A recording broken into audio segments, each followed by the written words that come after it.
May nagbigay ng mga regalong siling sa atin mga ka-creator.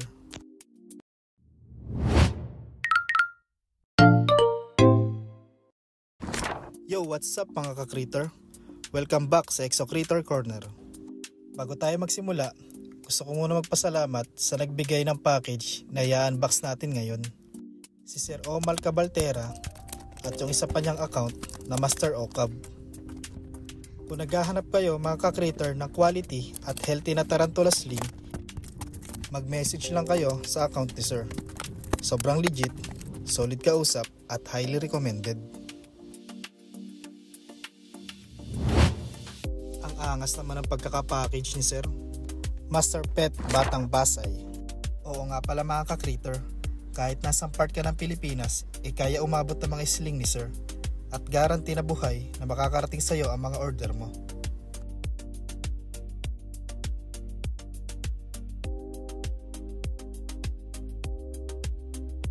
Okay, para sa una nating sorpresa. Isang Poecilotheria ornata sling. Sobrang solid naman ito Master Ocab. Isa itong arboreal species mga ka-creator na sobrang solid din kapag nag-matured. Ito ang unang pose natin. At soon, sana makumpleto natin lahat ng SP ng Poecilotheria tarantula. Meron din tayong Brachypelma boemis sling o mas kilala bilang Mexican fireleg. Ngayon, lipat na natin sila sa mga bagong enclosure.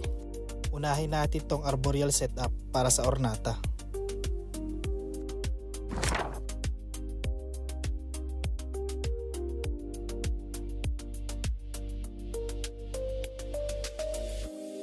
Terrestrial setup naman para sa ating fireleg.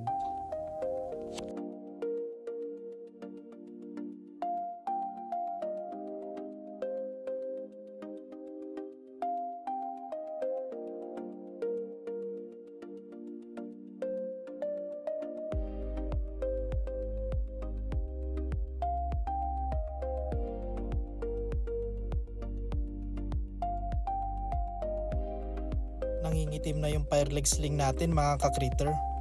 Yan ang sign kapag malapit na mag-molt ang mga sling tarantula. Ilipat na agad natin siya ng enclosure para makapagpahinga na siya at makapag-molt ng ayos.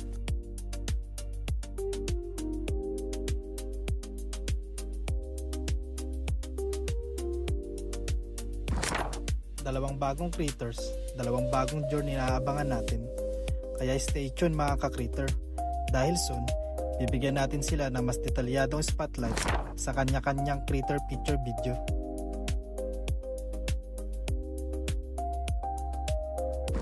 Salamat sa panonood mga ka-creator. Kita-kits ulit sa next creator picture natin dito lang sa Exo-Creator Corner. Bye!